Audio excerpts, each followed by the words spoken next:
Hey, I'm Stone Cold Steve Austin. Welcome to the Broken Skull Sessions. My guest today is a man who is universally respected by all of his peers, whether it comes from the world of football or sports entertainment. A leader among men and a WWE Hall of Famer. My guest, damn, Ron Simmons.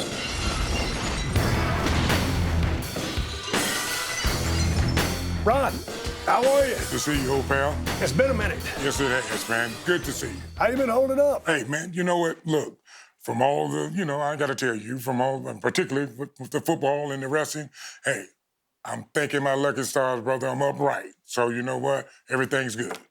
Was it all worth it? All the Every football bit. and all the bumps in the business? Every bit of it, bro. Every bit of it, you know? And I can be honest with you, at this point in my life, right? I do it the same way. I've been wanting to have you on the show for a long time. We finally got you here, so I appreciate you coming out here in the middle of nowhere. When they said it for you, I'll do it. Well, but last time I saw you, and I'll let you tell the story if you remember, it was down there in Tampa at the Raw reunion. I was down there at the bar with some of the guys. I was going to go to my room and get something. I had to ride the elevator. Man. I remember.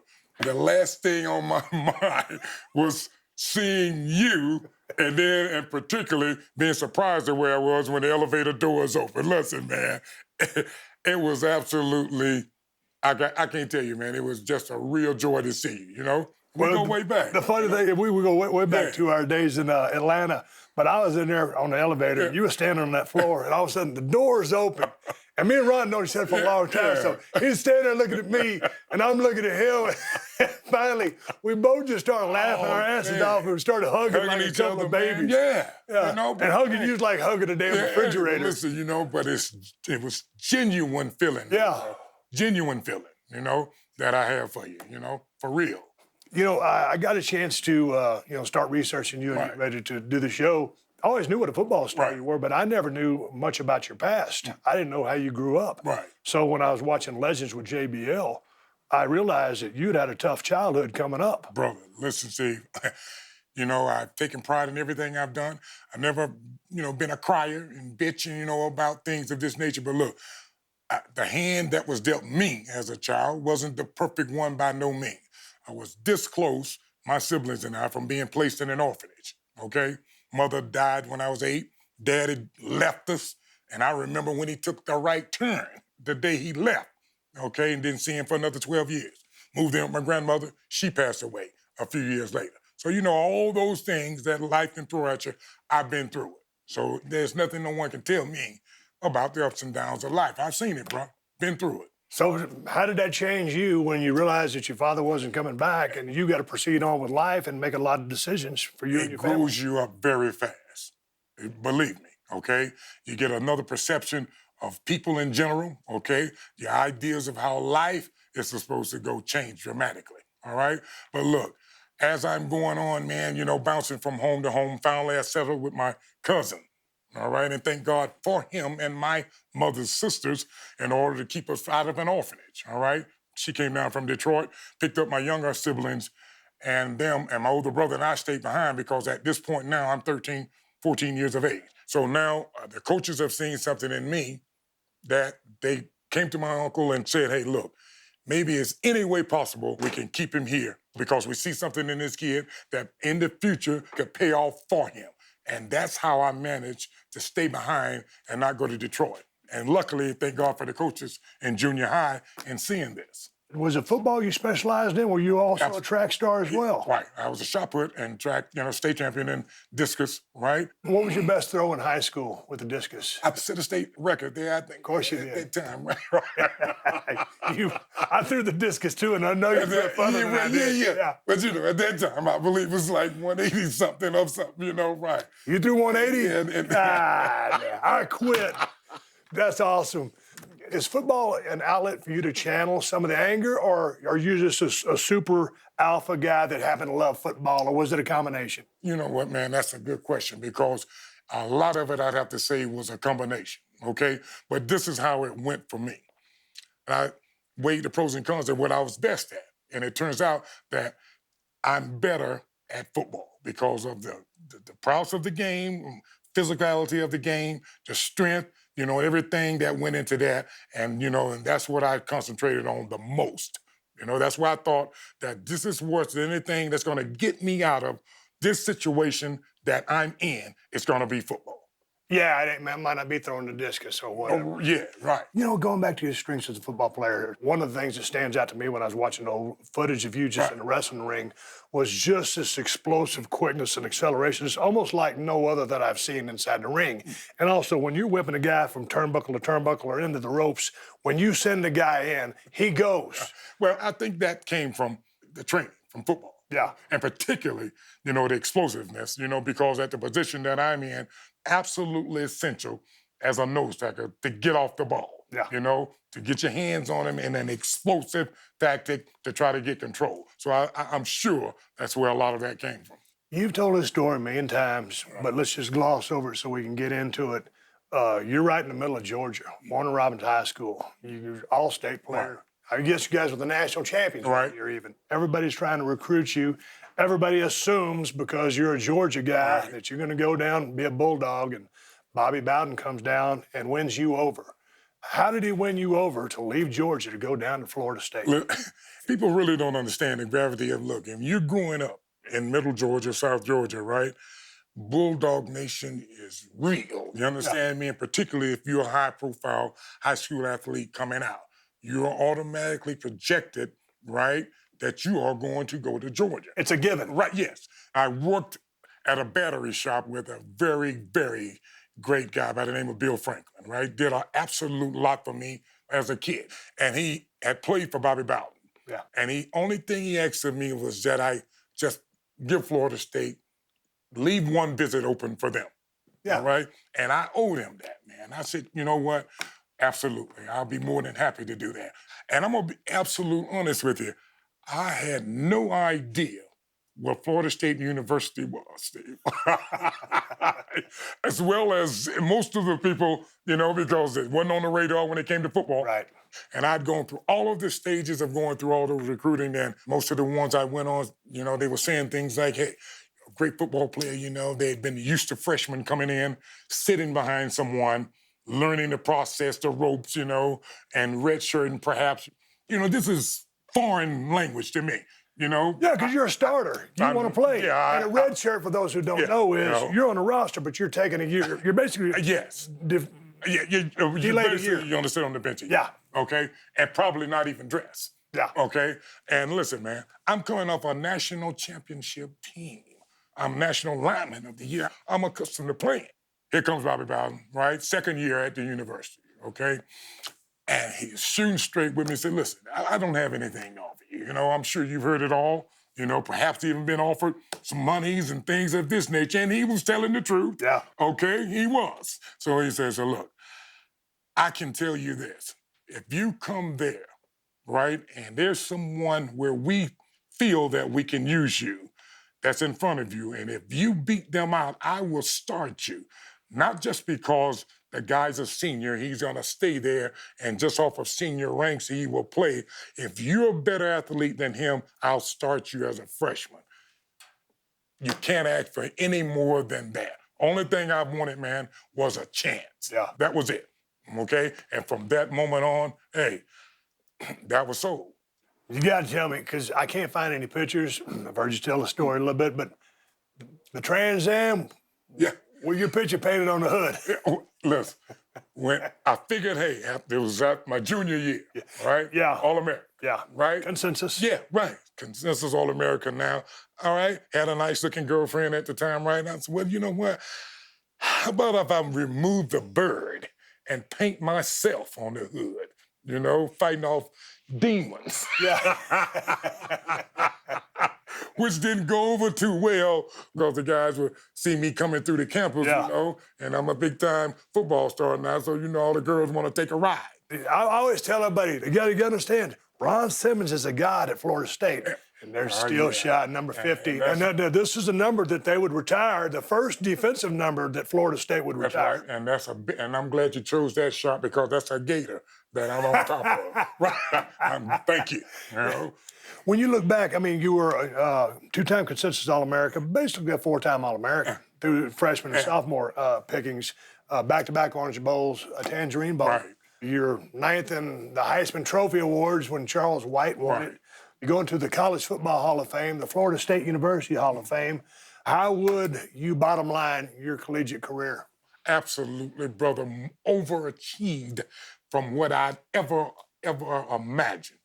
I am extremely proud of what I've accomplished, okay? Coming from what I did, Steve, and I know the work that I put in, man. You hear me? When there was no cameras, nobody around. Jumping fences, bro, to sneak into weight rooms, dragging home cement blocks that the construction sites to use for weights at home. I'm ecstatic about the way things went for me as far as when it comes to what I have accomplished in football and wrestling. To me, brother, look, I've done it all. It's an accomplishment for me. Yeah. You know? I did think you were going to say, damn. Yeah. Hey, so you end up getting drafted, but by then the guys had been chopping you, blocking you. Your ankles were giving you problems. Your senior season. So the pros, lasted for what they were. Yeah. But you pretty much had your gut full of football. Oh, yeah. Listen, man, I'm out of position, okay, first of all right? I'm a true linebacker. I'm undersized as a nose, 6'1" and 250 at the most, and that's working hard at the offseason when I went to Cleveland, All the guys there, when you get to NFL, that professional level, everybody is great. Everybody is a superstar. I was satisfied with what I had done in college, bro. The football thing was winding down for me. I'd had enough of it, brother. I've been double, triple axed when all of that was legal. Yeah. Wham blocked by the tight ends. You know what I'm saying? So, yeah, it was okay. You're about to get into the business of professional wrestling, but you were basically recruited by Hiro Matsuda, if I'm not mistaken, because he saw you or heard of you and said, hey, man, this guy could probably be something. You watched professional wrestling, but you weren't pursuing it. Right. Tell me about this chance meeting with Hiro Matsuda. Listen, well, man, being in South Georgia, South Texas, you've got to be a wrestling fan. I'm already a big fan of it, and that came through from the little time that I spent with my grandmother. She was a big fan of professional wrestling, man. And her favorite was Bob Armstrong, He came on the terrace, shut up. Don't say anything, right? And she just loved Bob Armstrong, and through that process, I fell in love with it. And so as that went on, and then fast forward to this, after I played the 3 years, in the USFL, and Lex and I were on the same team together there. He had started his career, and he was like a year in. So at that time, when it comes to blacks in this business, nearly none, all right? So Hiro Matsuda, being a liberal-minded man that he is, wanted to find some black athletes that he thought could cut it. And when I say cut it, I mean... I know. I mean cut it, Steve, okay? And I'm thankful for my good friend Luger. So he suggested, to Hiro, and he gave me a call and said, hey, look, I'm doing this thing and it's going well. I said, man, I've been checking you out. It's going well for you. He said, look, the reason I'm calling you, Mr. Matsuda would like to see you, And I said, so the phone call was from Luger. From Luger to set up the meeting with Hiro. Right. And he says, look, how would you like to start me train you? And if this thing goes well for you, we could go from there. And I'm thinking, in my mind, I'm a football player. Well, hey, sure, this is a piece of cake, man. Yeah, I can, no big deal. Yeah. Was I wrong? Okay. I couldn't have been any more wrong about what I said, Steve, than when I first started two-a-days in football. Right. Toughest thing I had to go through. How long was your training camp? How long did you train with Hiro before, when you started and left training camp and had your first match? Brother. Because you were well schooled. Yes. From the time that he took me in that hot barn-like building with no windows and no ventilation, okay? It was 3 months before I even got in the ring. It was conditioning. Yes. Just that alone, Steve, before I even got into it, all right? Now, I'm not gonna sit here and tell a lie and say, hey, it didn't enter my mind be like, hell no, what the hell is this? I'm a tough dude, okay? I pride myself on hanging in there with it, but hey, I better might give this thing a second, a second thought, you know? But hey, something in me that when I start something, I want to see it through, you know what I'm saying? And the guys that were surrounding, it was 3 or 4 at that time, right? They dropping like flies, And particularly when he introduced the boards, he started, doing his thing with it. So y'all in 3 months of conditioning. I'm gonna roll some footage Yeah. here in just a second. But so you get 3 months conditioning, and then you get into the ring. So how long were you in the ring before you would have your first match? Because we're 3 months in now. Brother, we would spend maybe a month hitting the ropes.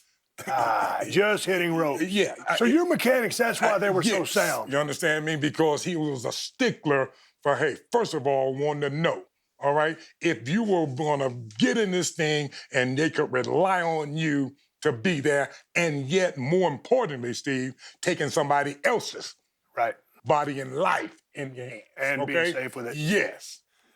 Okay, if Hero taught you all the things that he did, where did the vicious right hand come? Because I'm watching footage, and you've always had a great right hand, but it's a working punch. Right. Was he the one? Because either you got a good working punch or you don't. Listen, brother, you had the board that he would stand up. Yes. Okay. He had something that he'd putting up there that you had to tap. He had to know that you came this close to hitting it because the board was right behind it. Right. And that's mine or your face, right. Okay? To the realism of looking that real. That's where that came That's from? That's where it comes. Damn, that's a great story. You know? Roll some footage because I want to go back this training camp.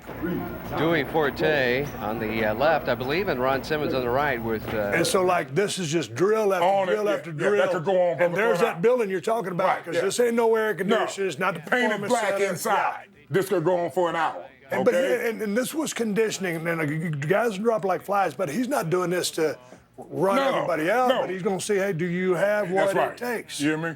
Right. That's another great exercise. You just come off the street and tell someone to start doing these, they're going to get two of them, and that's it. That's it. But the grind here, man, there's Hero on the back end. Yeah. Good man. Was he? Good man. Yeah, I never got a chance to meet him. Good man, Steve. It was like a Hindu push-up. Yes. And that's tough, and you're on your fingertips here. Okay? See, that's the way he wanted it done. Yeah, big man here, he's on his palms. He's doing it, but wanted his fingertips. this is a hell of a drill here. Yeah. And so it's like, when I watch you, with as much muscle as you carried, you didn't blow up. Yeah. I mean, because you were in shape. Listen, and all of it goes back to him, Steve. It was not only conditioning for the body, but it was a thing where he was conditioning your mind too, man. Right. Not only to rely on you in the ring, but a conditioning for you, brother, to show up for your shots. Right. You know what I mean? Yeah. To be reliable. So I couldn't have come under better tutelage. Oh, I agree. Neck bridges were actually bad for you, but everybody did them because, the amateur wrestlers did them. Now, with the dude on top, the dude is a brutality. Yeah, right, okay, right. In a hot-ass building. Yes. And here's Over the all the thing. degrees. They weren't paying you to come every single day and show up. There's no payment on the job. Do you remember what you had to pay to get into wrestling school? Bro, when I got in with Hiro Matsuda, it was... Pummeling. He didn't... Look, this was so brutal, he trained me for free. Did he? How can you charge a man for that? Here's that board. Here we go. Now, I'd like to sit here and tell you that, you know what, I didn't flinch a little, but how can you not? Tough process, but hey, wouldn't have did it any other way, man. So you get out on the road. What was your adaptation process to living life on the road, doing work in a squared circle and making rounds? Bro, look, it couldn't have been a better environment for me, because, look, I have had the opportunity to come along with the best guys this business will ever see. Yeah. Okay? I've got Barry Windham down here, man.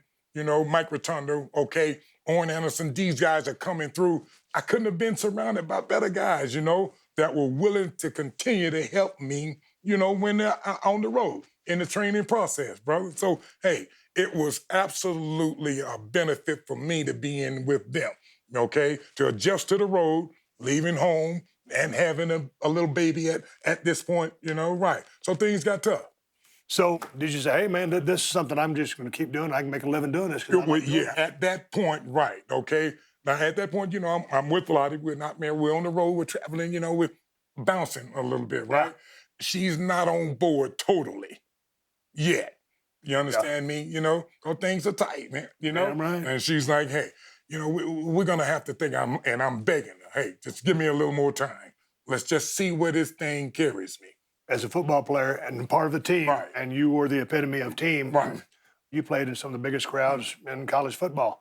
So now you're about to go into some crowds, but then some small buildings, but people. Right. as being a very confident man and alpha. Did you ever get the jitters? Were you ever nervous, or did you just take to it like? No, absolutely got the jitters. You know Oh, what you I'm did? saying? Yeah. Yeah. You know? Right. Yeah, you know, right. No, I'm not going to tell that lie. Hell yeah. You know Yeah. what I'm saying? Right. Because I'm on an island now. You Yeah. know, right. It's me. And not only that, like we were talking, right? His well-being is in my hands and mine is in his, okay? Yeah. Want to do the right thing and put on a great show, you know? So yeah, man, yeah, I got the jitters sometimes. All right, I want to play some footage of not your earliest days, but during your days before you hit WCW, I believe. And it's going to be Simone Coquine. It was going to be Yokozuna. Magnum TA coming to you from the forum. And man, he is moving well. Jumps you at the beginning of the match. Boom, headbutt. Big right hand. Agile man. Okay? Yeah, oh, he's awesome right Okay. here. Sends you in. Wham! Kind of a little bit of a clothesline. Go down. He's on you. Agile dude. You know? Agile. Boom, big head. All the Samoans got a good headbutt. Right. Because their head's supposed to be harder than everybody else's. Stand on your feet, but you're selling big scoop slam, easy. Yeah, and how can you not learn from working with people like that? absolutely. You know what I mean? Boom. Right. Okay, here you come. Okay, see, I like how you're taking your time, and you're still pretty young here. Couple quick kicks, but on that one, scoop him up. Here you go. Boom, big right hand, big right hand. Send him in for the ride, jam him in. Boom. Elbow, down he goes. But you know the Feet thing, up. here's the thing that I took a lot more pride in. Watch this, though. Right, yeah. Scoop slam. Oh, he posted, but God dang. He's talking about, okay, coming off with the football background, So we shoulder thought tackle. we thought we did a great Yeah. that some, you know, to try to put the football, you know, background in. Push-up position, Yeah, yeah. wow. Statement win early in the game. But you know what? Good to work with guys like that in the beginning. Yeah, You know what I mean? That want to go out there and do business, and he was one of them. yeah. You know? Great bump he took, too. You know, and like you were speaking of, like with the right hand, here's the thing that I always took pride in, Steve. Never wanting to hurt anyone, but I wanted my stuff to look as good as it possibly could. Right. Okay? And sometimes if it got to being stiff, but it not injuring anybody, that, you know, Yeah. that happened. Yeah. You know? So you're making rounds, and then all of a sudden you end up down there in WCW. How did you end up in WCW? Well, coming along through there, right, and you know Dusty. Yep. He's always been a big guy for, you know, when it comes to athletes, in particular football. Yeah. You know, he's been a big fan of that. So as things were going there, right, he kind of weaned me in to getting there and working my way in with WCW. All right. And kind of then at the point taking me on his wing, all right, in my corner, working with me and giving me tutelage, bro. You understand? Right, because here's the thing, you know, and I know a lot of people have gone through it and put the record one way or the other.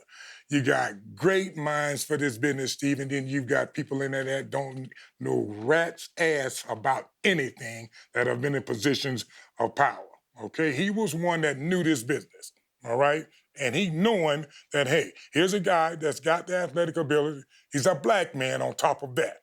So let me just try to start grooming this process to see if we can get more diversity in this, okay? And that's what he was doing. You know, somewhere as things go on, right, it got reverted back to the same old stereotypical stuff that WCW was accustomed to doing, all right? And the things got stalemated for me at that point, you know? Rather than me bow into what they were doing, let me pack my bags, brother, and take another avenue. And that's when I packed my stuff and was going back and forth to Japan for a year and a half. Oh, I didn't know he was going back and forth to Japan for a year and a half back. Yeah. I thought back when we went, that was your first trip. No, man. The sequence of how things went, brother, Dusty Rhodes had the right mind for this, all right? Somewhere in there, man, within the higher-ups who knows better, decide to fire him, all right? In comes Bill, all right? Now, just as like you and I were talking about guys and athletic, abilities and having gone through that mindset. So Bill Watts comes in with the head coaching attitude. You understand? Yeah. Right, that was him, all right? If you're not getting it done, he would come in and he could be overbearing and, hey, what the hell are you doing, all right? That's not what we talked about. Get out there and do it right. Some people couldn't take it, because he was giving constructive criticism. To me, it wasn't. Yeah. I'm used to it. Yeah. I've been being coached all my life. Okay? Because that was the process, all right? And he had started something also he kept it going with myself that Dusty had started. And he felt the pressures coming on with him, right, that his days were being numbered. So when he, at this point, he said, look, let me just go ahead and do what I think I need to do. That's when this thing came about, when we got to Baltimore. Let me just make his ass the champion. Right, before his days were numbered. Okay, well, before you would be the champion, you're doing good on the singles. Right. And they see potential in you. I mean, you're having matches with Sting. You're working a lot of great guys. But who decided at some point to put you and Hacksaw Butch Reed together and form Doom? Yeah, I think that came in, somewhat, and it's several people came in with that. You got Barnett, you got Jim Hurd working in there, and you really don't know. Only thing that we know is this. We show up there, and they're telling us, hey, this is how this is going to go. We're just going to put you two together. We think you all will work well together. We want to see what a black tag team would do. So what did you think about that? Because when I got paired with Flying Brian, I wasn't happy about it because I was a singles wrestler. So y'all would become a hell of a tag team and a very intimidating tag team. But were you happy about that, or were you good on the single side? Well, no, man. I was ecstatic about it, because listen, here's another thing, new to the tag team thing. All right, this is a learning process for me still. So yeah, and it's Butch Reed, Butch has been accomplished, and been around Butch the corner. Reed fan, Right, yeah. But now I got to be honest with you, now he wasn't all on board with it to start out, but right. Because he's still saying, hey, here's a guy that's still yet, and his eyes still green. Yeah. New to the tag team thing, right? Right. So, hey, as things go on, I've still got to win his favor. You know what I'm saying? And that, hey, I can carry my weight. Yeah, and God rest his soul, Butch Reed passed a little bit back. So Woman is with you guys for a little bit, and then, of course, Teddy Long would come on then. Good shot. So what happened to Woman, and who decided, hey, let's go with Teddy? You know what? It's still in this thing, though. You still got to think about this, all right? So here along myself, I have been talking, all throughout my singles career up to this point, all right? Now, everybody on the planet know, who the hell are we kidding here? This is Ron Simmons and this is Butch Reed. You know what I'm saying? Yeah. Right. So, look, Butch and I had talked about that also, So there, at one point, he didn't want to do this and put the mask on, right? So myself, hey, young, still ain't got this voice to just walk in there and say something, out of the way and out of character, right? So I'm like, hey, only thing that we can do, brother, is get out there and push it and make it work, Right, and that's exactly what we did. Yeah.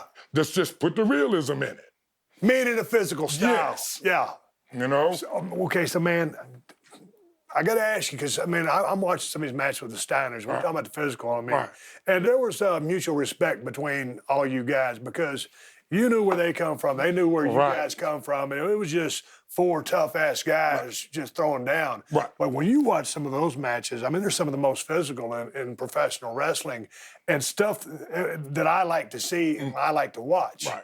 The thing with that, look, from first onset of me meeting, I'm speaking for myself, all right, meeting Rick and Scotty, brother, it was a mutual thing to where we both had admiration for each other. Yeah. Because we gone through the process of being an organized, sporting events, okay? And combative sporting event, knowing what it takes, to line up in front of another man. Hey, it's either get your ass kicked or he kicked yours. So it was a mutual respect that we had for each other right off the bat. And when we worked with each other, we understood, hey, it wasn't no thing of crying with each other. Let's just do this thing and make it look damn good. I thought there was an interesting transition from you guys working with the Steiners, Road Warriors. Yeah. I thought the Steiner matches were way more physical. But then to be able to dial it back and when working with one of the greatest tag teams of all time, Rock and Roll Express, two guys are literally half your size. Yeah. To let them, do, Great to the work tricks, with regular work, but, because Rick is this guy. They're awesome. Absolutely. But to be able to work with both types, any kind of tag team, and get people over and get yourself over and either win, lose, whatever it is, but have a hellacious match. Right, but you know what? Working with all of it, man, with the Road Warriors and speaking of Rock and Roll Express, absolutely joy to work with. I ain't got to tell you, man. You know what? And they knowing, hey, Butch and I coming out being physical, never complain about anything, knowing that we were going to take care of him in the process of doing this. Yeah. You know, great to work with. With Hacksaw Butch Reed was a little bit your senior, right? Okay, Teddy Long. Yeah.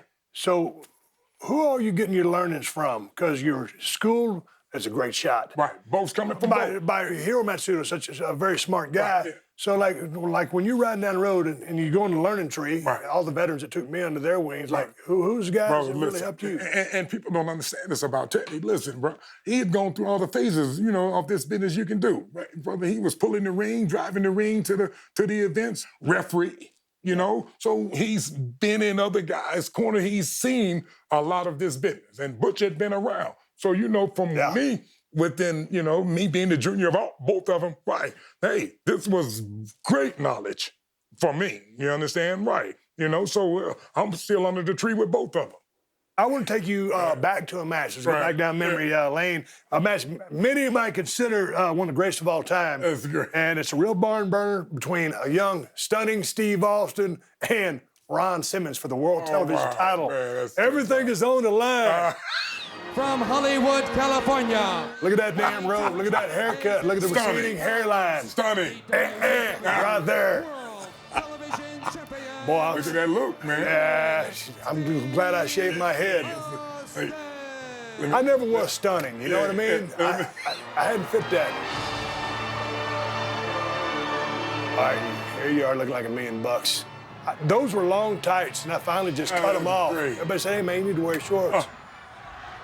All right, got a little headlock. Send you in the ropes. Wham, big tackle. There you go, hitting the ropes. Oh, kick in the gut, come back. Come on, man. Yeah. See, now, okay. Down with that, that- bad right hand. You said, that was my working punch wasn't here. Watch this three. Okay, what's it? Watch it. One more drop down. A lead front. What the? no. Ran out on No, you're gonna drop it on top rope. Oh, right across my vocal cords. That's why my voice is raspy to this day. Here I'm begging off. I'm the heel, you're the baby. Paul Heyman said, "Oh, I'm shooting you out with using the trunks for leverage." Oh, you're not too happy about that. Okay, I got you in a compromised position here. Okay, you got that big right hand I've been talking about, right? So here's Paul Lee. Wham with the cell phone. Gotta have a weakness. That's your main weapon, Stop that big power, right hand. man. So I'm working it. Shut me down. I'm working Yeah. it. Okay, he's Wait, fired up. wait, Here's that hold it a baby minute. face I'm fire. reaching in. You've always taken your time. You've never been a guy to rush things. Hey, yeah, you know, well, you know from my dude, man, it can go wrong. Wham! Oh, that was a blow. Tried to yeah, use that hand, but they're going back to the cell. See, when you got a guy as big, okay, use a flipper, but a guy as big as you and you're willing to sell. Okay, I ain't got no choice but to run that turnbuckle. Oh, caught you with a knee, but I'm going back. You know what's up. Don't do it. Power slam. Oh, Wham! You got me. Okay, you got me right where you want me. Oh, kick out, 2 3/4. Can't hold you, man. Holy moly. That was a bad punch. Okay, send you in for the ride reversal. Here I go. Oh, duck clothesline, come back. Oh, sidewalk slam. Brought it from Florida. Yep. Okay, the win is yours. You've got me pinned. Hey, 1, 2, Not Bobby. 3. Here's Bobby, Alabama Jam. Oh! You know, and I thought Bobby liked me, man. Match gets thrown out. DQ. Bobby can't ref. So Good basically, stuff, you man. should have won the Good TV stuff, title, man. but we go into a DQ mode. That was funny. Do you remember a long time back in the day? We used to making rounds. We used to go to Camp Lejeune. Do you remember this? Yep. 6-man. Yep. Okay, it was me, Rick Rude, Larry Zbyszko, Yep. Sting, Ricky Steamboat, Absolutely. and you. Yes. And you remember what happened? Yes, I do remember What's that story? Right. Because Well, my point is, right. okay, we get through the match, and the match happens, and we go into the dressing room, Right. the locker room, and all of a sudden, man, you went off. Yeah. And I was like, God dang, someone's going to die tonight. What happened? Well, no. Well, the match is going well. Everybody's interchanging, right? Coming in. Well, right. and Rude had worked a program with Sting and Steamboat, so they all had their bells Right. and whistles going. Go ahead. Right, yeah, we're doing the match. Well, hell, everybody's going in, exchanging, you know. High spots. Yeah, everything, right? It's going well. Place was jumping. So I'm tagged in, right? And I come in, I think it was in with Larry. Yes. So he's doing the same, you know, go to lock up, you know, the lollygagging thing, right? Pulling back, not wanting to do anything right, you know. You know, I'm just standing here. But what happened was, you know, we started off and, you know, Rude's in there, Sting Steamboat, everybody, bing, bang, Right. boom, I come and do a couple, and then it was like in a headlock, and then right into heat. And then we do go home. Right. And so you didn't get no shit in. Right. And man, we went back to that locker room, and I heard this big booming voice, which is you. And I've always told people, I said, Ron Simmons can scare somebody just saying the ABCs. And it was a little bit more than ABCs that you was reciting Yeah. at that point. Right. And you would basically say, hey, man, next time, I said, I'm going to get my shit in. Right. I mean, listen, I had really took everything I had. All right? For real. I know. Okay? Not to let things get out of hand. Yeah. All right? Because that's not the way you're supposed to do business. All right? Right. Yeah. Wrong time to do it. Yeah. All right? Yeah. So that's how that really went down and started. Do you remember going over to Japan? Yeah. We was over there for 3 weeks. It was you, me, Arn Anderson, Dean Malenko, Eddie Guerrero. And you had been over before, but I guess it had been a while. Right. Because that was like one of my first tours over there, and we were stateside guys. We went over 3 weeks, man, and I was about to go crazy. Right. You was too. Yeah. And so was Arn. Yeah. So I remember on the third night of that tour, I jumped off the top turnbuckle. The guy moved, and I tore my right tricep off my arm. So they had to put me in a lot of tags and six-man, so they modified the card. Right. So we was in a lot of six-mans together as you, me, and Arn. And y'all was doing a lot of Right. work because I was busted. I'd go out a little bit, but I couldn't do much. And that was back in the day when you tore your tricep off your arm, you didn't go home. No. And it's the story. The story goes back to you. Me and Arn are on the corner, on the apron, and you tag in. And, you know, you hear stories about Japanese strong style. Sometimes they'll try to take advantage of somebody. No one ever tried to do that with Arn because he'd been around. Me, I guess, I don't know. You, certainly not. And you go in there, you start whipping those guys around, just boom, power slam, backdrop, clothesline. And Arn looked over at me, and he always called me Hog. Right there in front of that crowd, he goes, Hog, I'm glad that's him and not you and me. Well, look, you know. I said, man, I'm on the right team. Well, listen, I don't have to tell you, man. You know, coming when you're over here and you go there, brother, the game has got to be stepped up, okay? Yeah. Because listen, you know, and that's just the way they work. Yeah. You know what I'm saying? You know, and I've been coming back, you know, back and forth over there, you know. So you know, hey, you got to get with it, brother. You know. We glossed upon this earlier about your world championship match, the setup that Bill Watts did. So we're going to go to August 2nd, 1992. You're going to become the first ever black world heavyweight champion. And you didn't even know this was going to happen. No. So set this up, and I want to roll to the clip because this is a very good match. Right. It was a very physical match, Absolutely. as you both liked it. Right. So give me the setup because you didn't know this was happening. Like what I had alluded to earlier, okay, to how the events, in my view, went, you know, from with Dusty, grooming, okay, working with Luger, him being in my corner, right, to transition to probably getting to that point, all right, before his time ran out in WCW. So after that, then interject Bill Watts, right? Watts having seen this, right, knowing, hey, all right, with him, you know, here's a guy with the pedigree, right? And we want to integrate more black men and women into this business, right? Well, look, let's just get going with it, okay? So him feeling the pressures of this, right? Knowing that, hey, I'm gonna have to get this thing done if I'm gonna do it. Now, I had no idea of the time frame that he was looking at, but, you know, he had been talked with me all along, man, you know? Hey, and he was holler, scream at me, whatever it takes. You know, like I said, it wasn't no big deal with me. I could take it, as long as it wasn't nothing overbearing. You know, a lot of guys couldn't, you know? So he was very adamant about that day, you know, for some reason, you know, everybody showing up. You know, we thought maybe it was just being, you know, hey, him, right? So at that day, you know, when I came in there, man, I had no idea this was going to take place. No one did, not even the guys, right? Right, so he kept everything, you know, with no one knowing nothing at all. That wasn't even kayfabe. That wasn't even because nobody knew. No one knew. Yeah. All right. That's why I always say when people ask me about it, I refer to it as a real moment because it was. Yeah. You know, in professional wrestling, right? So when he calls me in, man, he said, "Hey, we're gonna change history tonight." Okay, you guys get the decision. How is Vader upon him? God rest his soul. How was he upon the decision? You know what? See, he, and like you say, God rest him, brother. I mean, at times, and working with other guys, hey, some guys could say it could have been difficult, Yeah. to work with. But look, he and I had an understanding, okay? Right, all right? I'd worked with him, a little, Yeah. had an exchange with him before, Yeah. all right? Japan, Yeah. understand me, right? And and even back in the States. We had a mutual understanding, all right? Now, he wasn't on board with this at that particular time, for it to take place then. Yeah. All right? But I got to give him this, though, brother. My hat is off to him. He went out there and did a great job, okay? Fantastic job, all right? He did business. Let's go play some footage from this match. And, man, we're not going to see all of these exchanges, but, man, those bare paws in the corner, real. and you're bringing them too. Are they real? But, I mean, man, those things were snug. Yeah.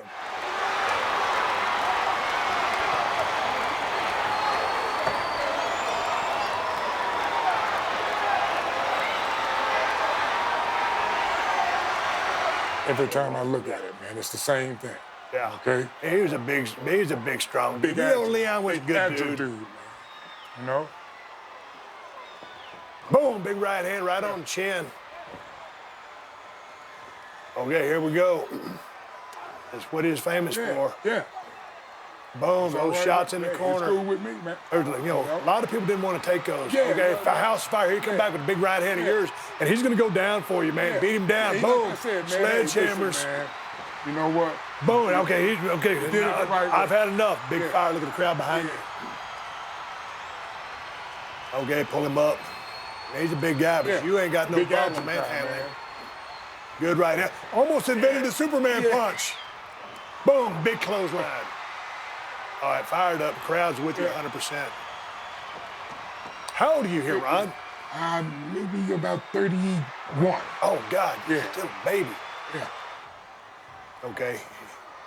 He's got you a little bit in the world of hurt. You're selling here. Here he Absolutely comes. enjoyed working with him, man. Yeah. He worked the way I like to work. Yep. Heavy impact on Yeah. this. Watch this. Oh, boy, that was, Yeah. yeah. That's good. No. You didn't complain. No, man. Listen, A lot man, of people short would of on trying something to like that. injure you, Steve, or intentionally gay. It's okay with me. Yeah. You know? Leon taking his time, going back up to second. Comes up. Yeah, I love working with him. A little bit of a big splash coming Yeah. here. Boy, you're trying to get out of the way, but you just can't do it. You just do it. can't I do it. tried. Yeah. Big kick out. I'm going to take out the referee. Okay, here he is, about to send you in for the ride. Out of corner. Here he comes. Charge. Oh, miss. Surprise here. Yeah. Here it is. One. Oh. Kicks out. Yeah. Hits ropes. Sunset flip. How was this? See, How's that? And then the thing in this that I think I want to point out to this, right? At the finish of this thing, the thing that's so surprising at this time, not only just watch, the few black people that are in the audience, watch everyone. Here it is. Okay, watch everyone. Okay, just watch everyone. Oh, look at the rotation there. Power slam, boom, hook the leg. Watch everyone. Yeah, everybody's gonna pop. Right. Listen, the impact is the same, Right. Get up there. Okay? That's as big a pop as I've ever heard, especially the size of this building. Everybody came. Absolute great moment. Okay? And to this day, brother, I'm receiving letters in the mail, and these are men with kids now of how that impact their life. Fantastic. Went a great dude. Dustin Rhodes, Yeah. great guy. Glad it was me. So you state champion in high school and everything you've done, a couple national championships. Okay, you win a world championship in business and pro wrestling. Super important to you. A life changer for you. Yes, absolutely. And for many to follow you. know you. what? Here's like we've said, man, and I've said, hey, I'm absolutely satisfied with what I've done with my life. You understand me? There's nothing that at this point I'm desiring to do. I've done things, I've had success in most everything I've tried, Steve, and set out to do, okay? I know the work I put in to do it, right? And when this happened, right, what I'm more proud of is the way it impacted people's lives, okay? First, because I'm a black man, and it opened doors for other blacks to come into the business and not be afraid to try it. Okay. Then secondly, it was people of all colors, you know, that still write me, man, like I said, to this day, man, to tell me how much that changed their lives. Okay. You can't ask for anything better than that, you know? When I used to do a podcast, people would say, hey, Steve, how come you don't see more black people in professional wrestling? I couldn't answer because I just figured, well, like me being an athlete, I always wanted to be one. But- Why do you think more black people didn't get into business? Well, when they were looking at it from the television standpoint, okay, they wasn't viewing black people, you know, and when they did view them, Steve, hell, they were beating the crap out of them, and they was in some other subservient role of any kind, you know, still with the stereotypical stuff, you know, tar to do the feather hanging, the things of this nature, right? So that's a deterrent to turn people off with it. Okay, then if they're seeing mostly white guys out there all the time, there's nothing to cheer for. You know, they were armchair fans of it all along. Right. Okay, but see, that's one of the things that I'm more proud of, the route that I took in order to do the things that I've done in this business. Breaking Because there ground. were times, man, that hey, I can tell you, okay, things were rough. All right, very rough. All right. And it wasn't due to my work or anything in the ring. It had to do with my race. Okay. It got like that. But I'm glad I took the route I did because I knew had it been some other route that I wanted to do, it was going to be a standard that was going to be placed on me. And it was going to be a stigma for others to come after me. So you broke the ground for a lot of people. Do you still have any WWE superstars who come up to you and say thank you or ask you for advice or, hey, you were a guy who inspired me? Yeah, man. Listen, all of them have been great, all right? And Mark, D-Lo, hell, Rocky came through the nation, found his identity through that. Yeah. Okay, when they couldn't find something for him to do, all right? And give him something and put a character on him. He did his homework when he came through the nation, man, and formed his own. And that's why he formed his own character the way he is now. How'd you end up in WWE? Right. Well, Tell me about the phone call because it's always a phone call. Right. Like I said, right, I'd gone through, right, going through the transitional period, man. Well, look, like I just spoke of, right? Here it was all of a sudden I can go from being world champion, right, world tag team champion, right, to now, hey, you're going to tell me I'm among 1 or 5 guys, black guys in the company, right, and then the success I've already had, there's nothing now all of a sudden that I can't do. This has to do with, in my opinion, the people that they had put into those positions now, booking and power, that had no idea what they were doing, no idea what the business was like. Playing into all the backstage antics, right? So other than me giving into that crap, all right, I took the route out like I did, going back and forth to Japan. Now here, 2 of my favorite guys on this planet are Bruce Pritchard and Michael Hayes. Clearly, I'm sure seeing what the hell is taking place down here, you know, in WCW at that time, right? Gave me a call, and at this time there was no more contractual obligation with Japan, so I was like, hey, yes, set up a meeting with myself and Vince. And that's where it took off. All right. So they're going to bring you in as Farouk. Okay. I kind of draw as a parallel to Ringmaster because when they brought you in, did you meet with Vince or did you get the phone call like I did and he explains how this gimmick is going to work? No. How did the creative go down on that? Yeah, well, no. At this point, he and I were just, you know, talking, you know, about coming in, right? And then, you know, just general things were coming in. Nothing in detail about the character of how we're going to, you know, softly alluded to it, the gladiator type of image. But in my mind, I'm thinking, you know, of the gladiator image of, hey, you know, this could work out pretty cool, you know, with the shining metal and the real gladiator type of helmet. You know what I mean? I mean, this could look really cool.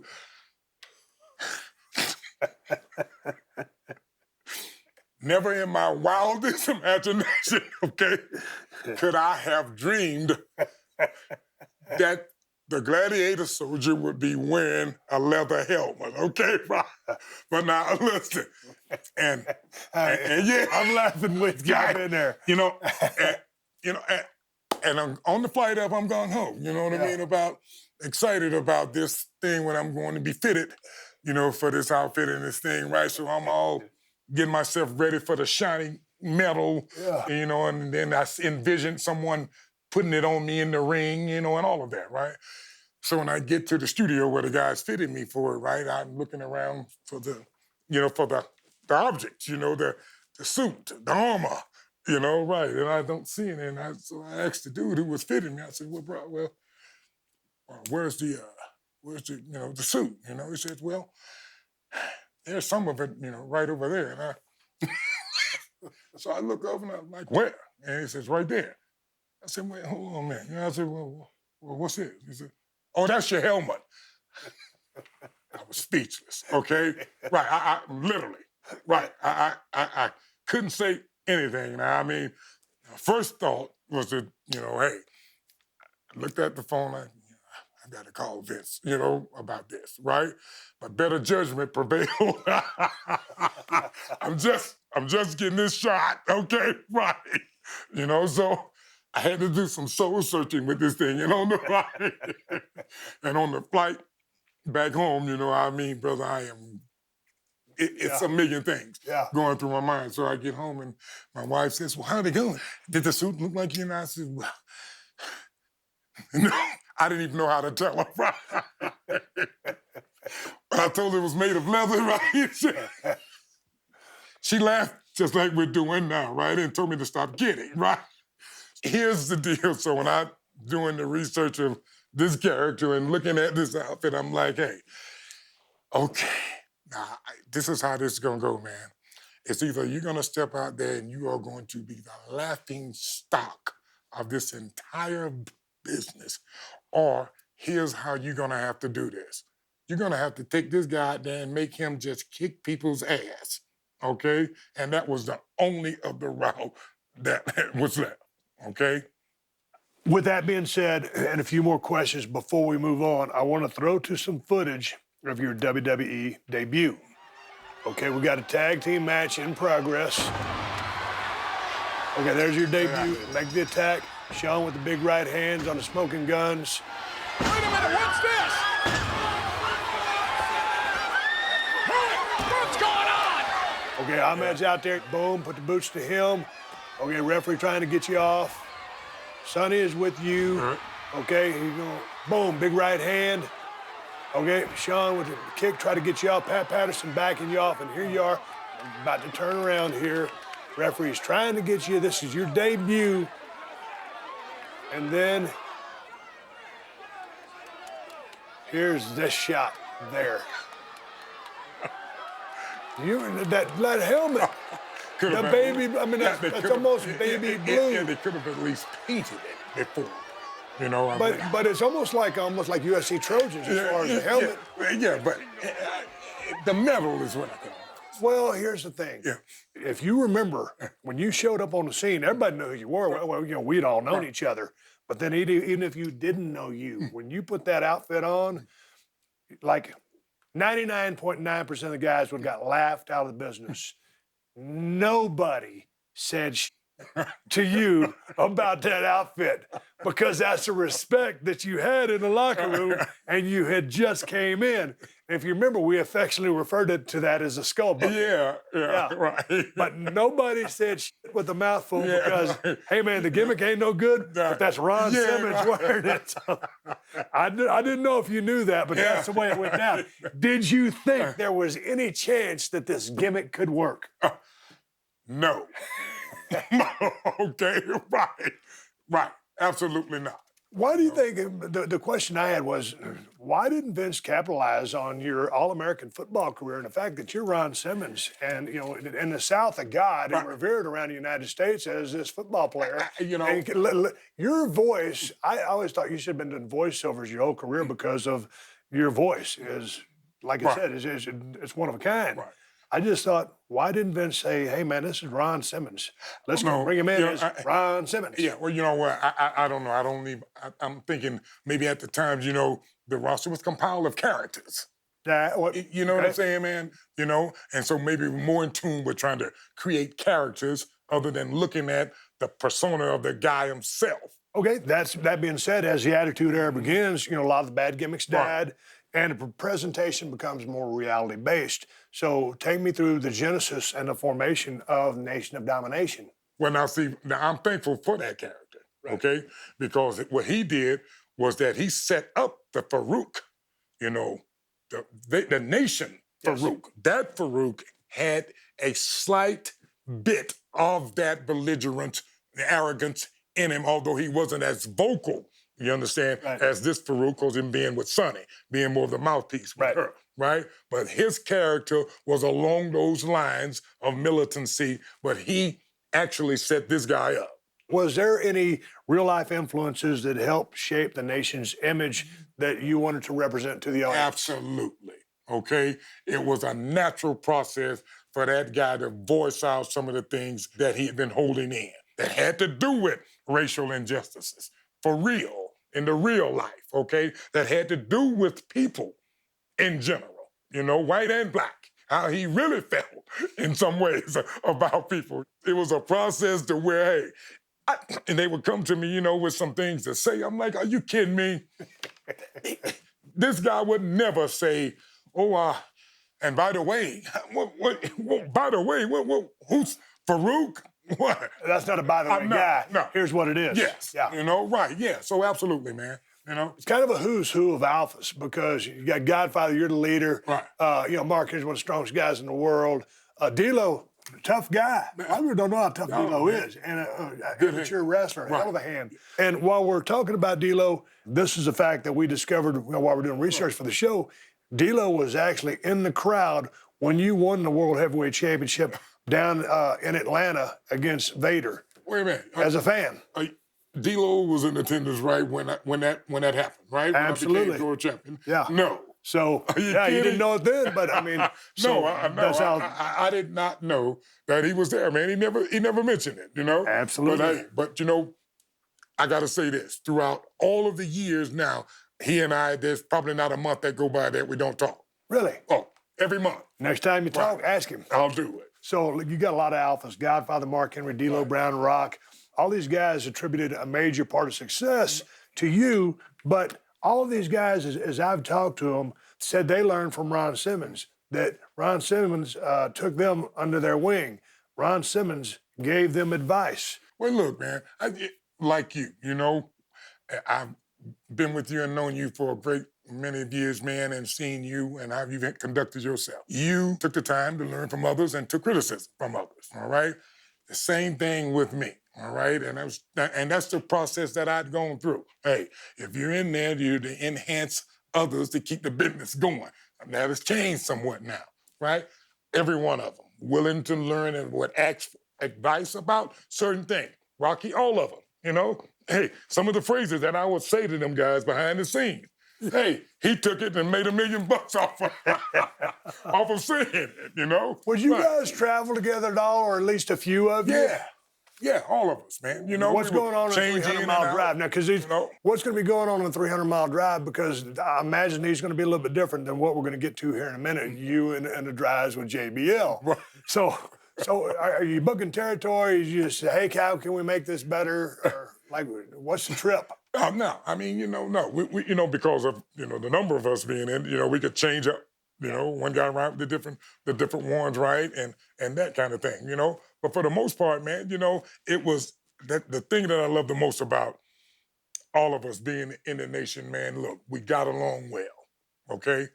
And there was never one trying to hog or bitching about the limelight not having enough airtime. We all got along well, you know? To the point you made a while ago about the Rock barring Know Your Role. Right. And he did his homework and he sprang upon that opportunity, but you presented it to him. That was cool with you. Yeah, absolutely. Look, you know what, man? I've never been, Steve, thank goodness, I've never had a jealous bone in my body for no one at any point about nothing, man. You know, because like I said, brother, I'm happy with the things I've done. I'm a complete man. You understand me? I've gone through just about every phase a man can go through. Yeah. I'm happy with it. I'm proud of all of them for what they did, you know? Okay, so you guys are obviously a very tight unit, Right. but you also, as serious as you could be as far as presentation, Right. you guys are having fun behind the scene because here you got 4 badass guys, alphas, and there's Godfather giving D'Lo the bunny ears. Absolutely. As you and Rock are there looking tough as nails. Absolutely. Listen, we had a lot of fun, man, along the way of doing everything, you know? And the biggest part about it is that each one of them, here's what I love the most about it, right? As much fun as we had, they had even more success even after the nation dissolved. Right. That's what I'm really, ecstatic about and most proud of, Right. I love that part of it. So that the nation gets dissolved and you end up joining the Ministry of Darkness working alongside The Undertaker. What was your relationship like with Taker? Man, look, and you're one of them. It takes a lot, right? And I've got, a few guys, that's hanging up on my wall at home. But in order to make my wall, I consider you've got to be above a man, all right? Listen, he's one of them, all right? Since I've known The Undertaker and have been a friend of his, man, and have watched him throughout the years, I've never heard the man bitch or moan about doing anything. Okay? I've watched him work his ass off, Steve, when he was hurt. And I'm somewhat of that kind of guy, to have gone through those things, to work through hurt, injuries, that kind of stuff, because I've been accustomed to it. Nothing but respect for him. In the ministry, you're going to be paired with Bradshaw as a team called the Acolytes. And it's no secret that, of course, you and Bradshaw would become the best of friends. How did the chemistry develop between you and Bradshaw? Because y'all had come from East Texas, you're Georgia. Then all of a sudden, had y'all crossed paths before, or did y'all just meet up in WWE and then strike up a kinship? No, you know what? Backstage, we had the ideology of, hey, that kind of thing was already there with both of us, right? Getting on the road, hey, drinking some beers, you know what I'm saying, right? Both right. very physical. Yeah, both very physical, having the football background, him having the same mentality that I like to pride myself in too. Going through injury, not complaining about things if there wasn't anything there to be complaining about. Hey, showing up, doing your shots right. Not bitching about minor things. Hey, getting out there willing to work and do what's asked of you, So it wasn't a process of working through anything, brother. We hit it right off.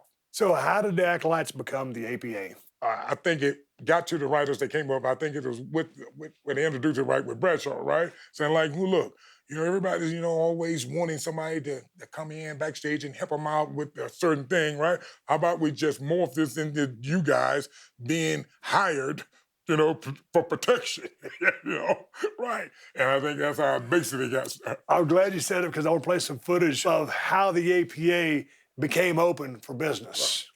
Throw to this. Big P, 2 little A's. Act like protection aid. This is a business. Now we're gonna make some money. What do you think? Look at it. Look at it. Big P, 2 Are you in real life a card player? See, these became such great material. These skits were some of the best on the show. Hey, wait a minute. We're protecting those guys. Hey. They had already hired you before. Come on in. Rumor around the locker room has it that you boys are now in the protection business. Yeah. The APA. We just got jumped, and I got a damn chunk taken out of my face. But it got to the point, Steve, where it was such fun and such good backstage stuff. People were calling to want to be a part of it backstage. That's how much we enjoyed doing it. Boys, what do you got? Well, we ain't got no money on us, but Listen. we'll write you a check. A check? Yeah. Okay, but listen, if that check bounces, so do you. Let's talk price, boys. Nobody pays with a check, but the big booming voice in the low key says, if the check bounces, so do you. And okay, the check ain't gonna bounce. How much of you and John Layfield were the APA? It doesn't seem like you guys just being you. All of us, man. And I think I said this, man, at his wedding. Not only did we hit it off as a tag team, but brother, he provided something for me that had been missing in my life for years. You understand? Hey, what it would be like to ride along with perhaps your brother on trips, like that, to talk about intimate things, to talk about personal things, So, hey, I'm forever indebted with him for that. Y'all used to go out a little bit. Y'all used to drink a little bit of beer. And real life fights. Yeah, did y'all actually get in some fights? Absolutely. In the real? Right, him being a big country bar buff, right? Yeah. Introduced me to the scene, okay? Yeah. Right. We could absolutely, Steve, walk into the bar, and he or I, when people would recognize us when we walked in, and he would say, or I would say, that's gonna be the one. right there. And we pick could, him we out. Could, we could pick him out. Y'all walk into the bar and someone actually is going to start something Yeah. with you. Yeah, never fail. Really? No, never fail. I was always we the guy could that point him someone, out. someone always wanted to arm wrestle me. No, and no. I was like, no, man. Yeah. But the fighting thing. Yeah, we could When point, you we pick could point him upon out. the biggest, baddest guy walks in the bar and somebody wants to pick a fight with you, that's dumb. Yeah, well, when you interject the alcohol in women, okay, you got a lot of people that get 10 feet tall, you know? So if you guys are in a bar fight, but let's take you to a bar fight that was played on television for a part of the WWE program, and this is over at Timmy White's place. Well, Timmy loved us because Yeah. he redecorated his whole entire Yeah, bar. y'all about to do some damage here. Hey, man, let me buy you guys a drink. You guys are wrestlers, right? We're fine, brother. You sure? No, not today. No, really. Let us buy you a drink, man. You're wrestlers. Hey, it's all right, bro. We got it. Well, that you do feel to buy a beer for. Yeah. Here we go. Oh. What are you, too good to have a drink with us? You'll local notice guys? your cigar in this whole skit. Tell me who you are. You need to go home, bro. Hey. Come on, let up on. Hear me? Not You know who I am? Not today, man. Do you know who I am? Yeah, I know who you are. Who am I? You're about to get your ass kicked.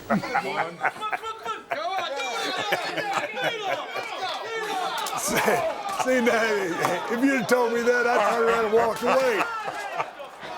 Okay, here we go. Oh, wham! Boy, you knocked the hell out of that guy. And by the way, not a prop. I know. Yeah. And you know, John, he took extra fun in doing it, you know? Got to protect the business. Oh, kick him right in the damn short ribs. Timmy's loving it. Hey, get the big screen, he was hollering. You know? Oh, that's about to come. I think you're about to rip it off the wall. Did you, you're selling your hand there. Did you hurt your hand in there? Quite often. Slightly pulled the muscle. Totally destroyed the ball. What are you weighing there? 290? I'm probably around, right at 285, 290. Stuff like this is a common occurrence for you guys. Obviously, that was on TV, but take me on a road trip with you, yourself, and Ted Long. Oh. Man, we had a lot of fun. We had a lot of fun with Teddy, man. You know, we love him to death. The only reason we picked on him, Steve, okay? Right? But he was a designated driver. Yeah. Okay? So that opened us up. Hey, we could just sit back, drink it, throw the cans out the window. Yeah. You know, right? And we threw a lot of them out the window. So it was one particular time that we were throwing the cans out the window, and Ohio State trooper saw us throwing them out. So he pulls us over. Teddy's driving, right? We thought Teddy was our boy, okay? So as the man pulls, he says, oh, smell alcohol. It's those two, right? Oh, he told you that the host too. Hey, so we just, so it's like, yeah, it's us, man, right? So John says, no, it's me, you know, and I said, no, it's me, you know? Oh, no. Yeah, I mean, that's how that's what they call it, do to you, right? Wasn't a good idea. So he made Teddy get out of the car, right? And go through all the stages. So the rib got reversed to him. Yeah. So he made him do the Karate Kid stand. So when he determined that he wasn't drunk, right? Put him back in the car.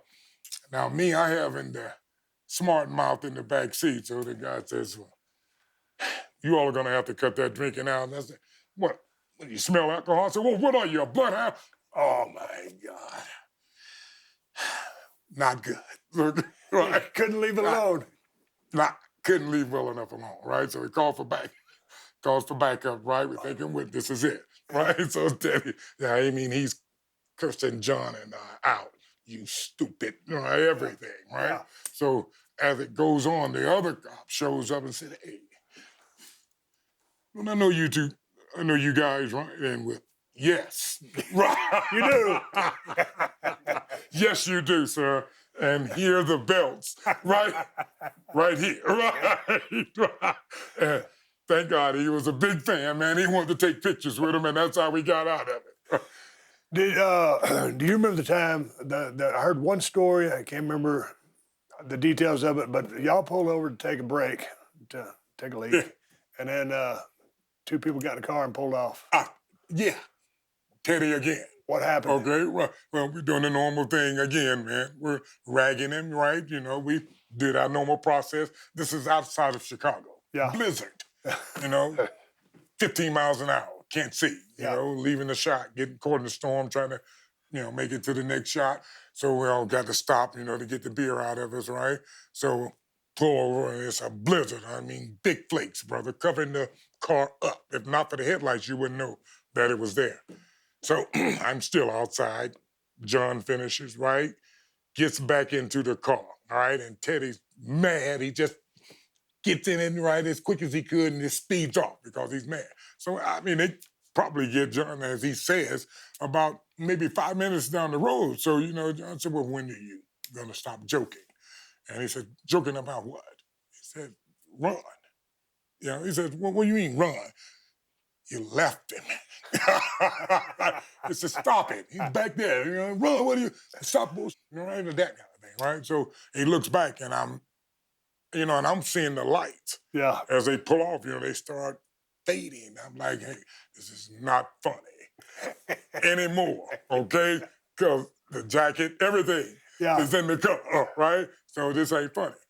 You can't turn around, okay, because it's a one-way. Yep. Now he's out of vision, okay? Right. So luckily, this is how this happened, all right? We had cigars, and I happened to have the lighter in my pocket, you know? And that's what I pulled out as he was backing up so that they would know where I was. This is how heavy the snow was, man. Yeah. And so when we finally pulled back up, right? I'm so rigid, I can't say nothing to him right now because I can't talk. I can't talk because I'm so cold, right? Yeah.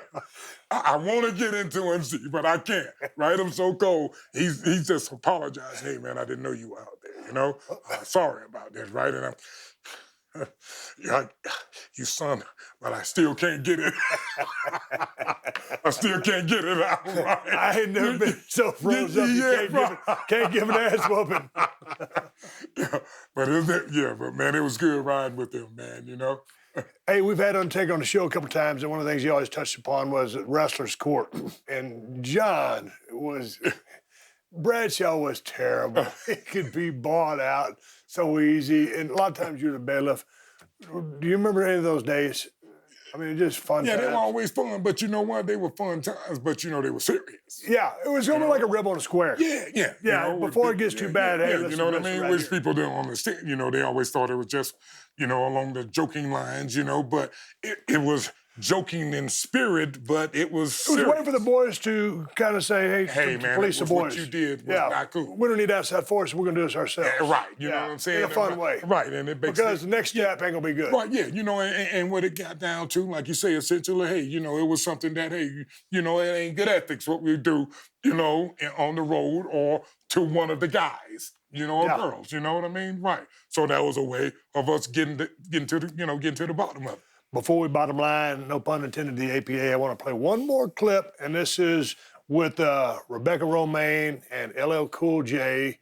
And this was, I don't know where this was, but people always want to be a part of y'all's skits. Right?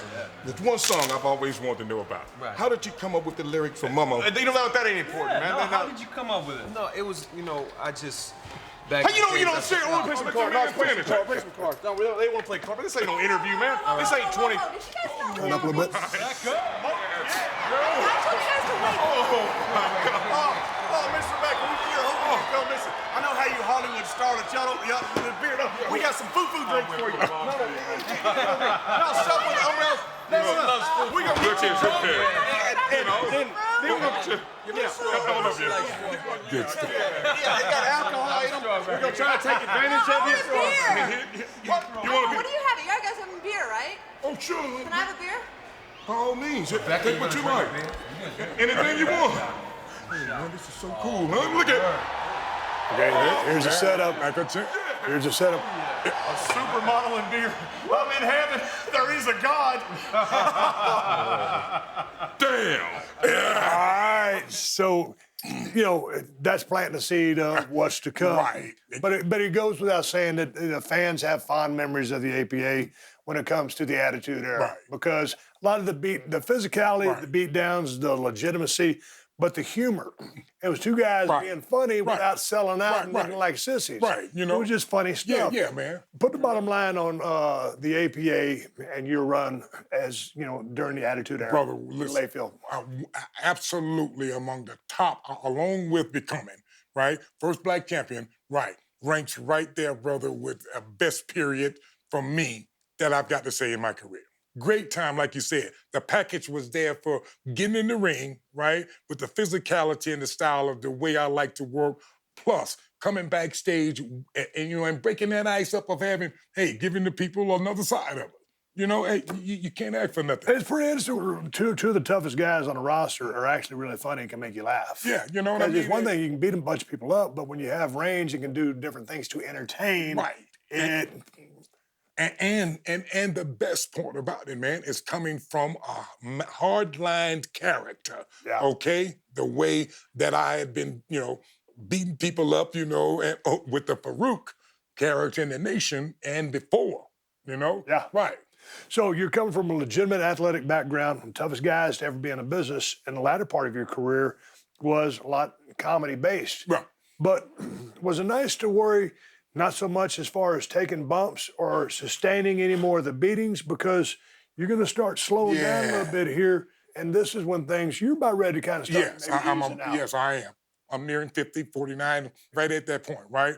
Absolutely put my body through it all. Okay, you know what I'm saying? The desire of getting up there now, doing it the way I wanted to do it, brother, was waning down. So this is nearing the end of it, right? Body parts are starting to fail now. Right. At the end of it, when it came to the ending of with APA, man, the hip was gone already.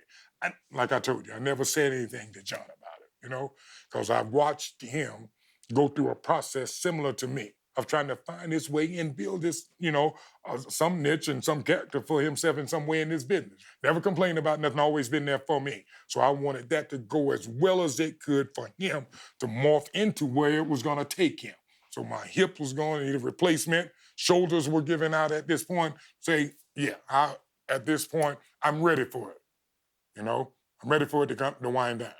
But how come you didn't say nothing to John? No. Not even in a moment of confidence riding down the road, just No. the two of you. No, never said a word to him. Wow. Never said a word to him, man, because I didn't want him. I know him. I know he would have wanted to get in there, man. Hey, Ron, you just come in, you know, toward the finish or whatever at the beginning and take up the bulk of the match, okay? No, I'm not gonna, and I wasn't, you know, that's not me. I wasn't gonna do that to him, you know, because I knew that's what he would have done, you know? So this thing, man, when it came to the end like it did, it was perfect timing.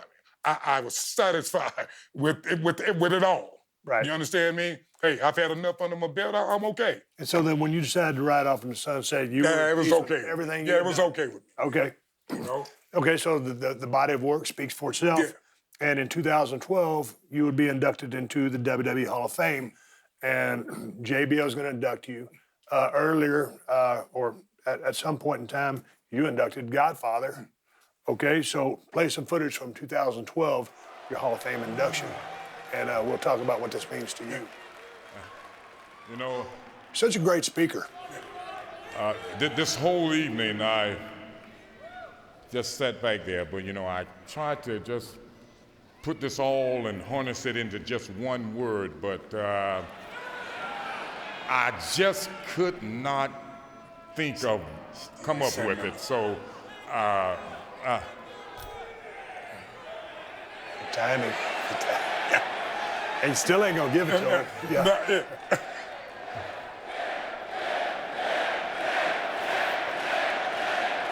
A word that's been around since the beginning of man. honored. You're honored to see you and give it to him yet. It's coming. You know, over the past 2 years, Set up. I've had the good fortune of being inducted into some very prestigious Hall of Fames. How did you turn into such a great But as speaker? great as this honor is College? tonight, Bobby Madden. Wow. to me, it prepare you is for the the journey games. Right. that I've had in order to get here No. that I treasure the most.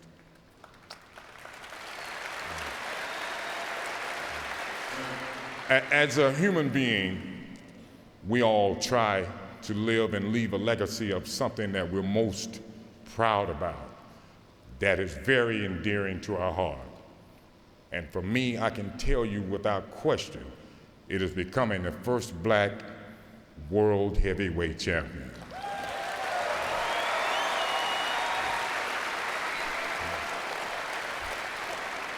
To have watched guys like Booker T, like Mark Henry, come after me and say to me, "Thank you, Ron." That's, to me, it's what makes these 27 years and this ring worthwhile. You always take your time. Over the 27 years that I've done this, I've always tried to take the time to let the people out there through TV land and the people that sit there know just exactly how much you have meant to me. Because to me, without you, there is no WWE. There is no Ron Simmons. It is not possible for these young men and women to do what they do. And I hope that over the years that I have given you what you have come to see of me, and that is professional wrestling entertainment. Hell yeah. More than that?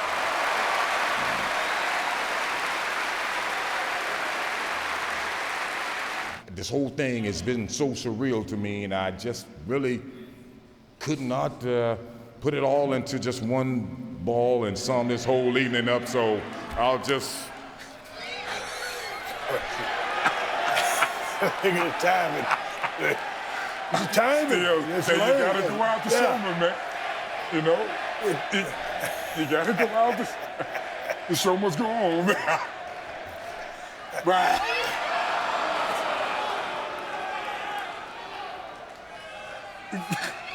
Not in yet.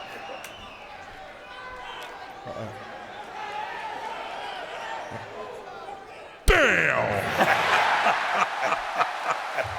Thank you very much. All right, standing up, coming up. Yeah. Stand up. Yeah, everybody's up. That's awesome. Hey, man, nothing, hey, man. To go in there and vote it in among your peers, nothing more complimentary than that. So, obviously, that means a lot to you. Yes, absolutely. Looking back, any regrets of your career? You know what? I have often thought about that, Steve, and I've thought about at that particular times other courses that I at that time that I should take. But if I'd taken those courses, things wouldn't have happened the way they have. Right. So no, you know what I'm saying? No, you know, just like it did, man. You know, not a thing, because it ended. It come full circle for me. You know. Couple grizzle veterans right there. Coming off the bus. This is over in Iraq. Yeah. You remember that? Yeah, well, look, and we're coming off with what we do best, too, right? And I can tell I already had a couple. Well, and the thing was, you know, sometimes it's hard to get alcohol. If you remember, we went to see the troops. The snipers are the ones that took care of us. They gave me a big-ass bag of beer, and that's what we ended up sharing. They had it stashed away in their person. Oh, absolutely. Right, yeah. Where there's a will, there's a way. Hey, we'll find it. Like a bloodhound. That's good, yeah. That's great. So, man. With everything you've done, what do you want your legacy to be? Hey, I want it to be, man, that, hey, I gave it everything I had, right? And more importantly, I want it to be that I did it with class and dignity, okay? Something that I can look back on and be proud of. That's what I'm most proud of. Amen. Hey, with that being said, they're giving us a go-home cue, so I want to thank you for coming all the way out here to the middle of nowhere. Enjoyed it, man. You and I have been friends for a long-ass time, and I've been wanting you to come on the show, and I'm glad you come out here to share your story. Congratulations on a hell of a career. Thank you. And it's been a lot of great memories, and there's a lot of great memories we never did get to, Right. Japan stuff and stuff like that, but that's on the DL. Yeah. Thank you for coming out. My name is Stone Cold Steve Austin. This is the man, Ron Simmons, and that's the bottom line, because I said so.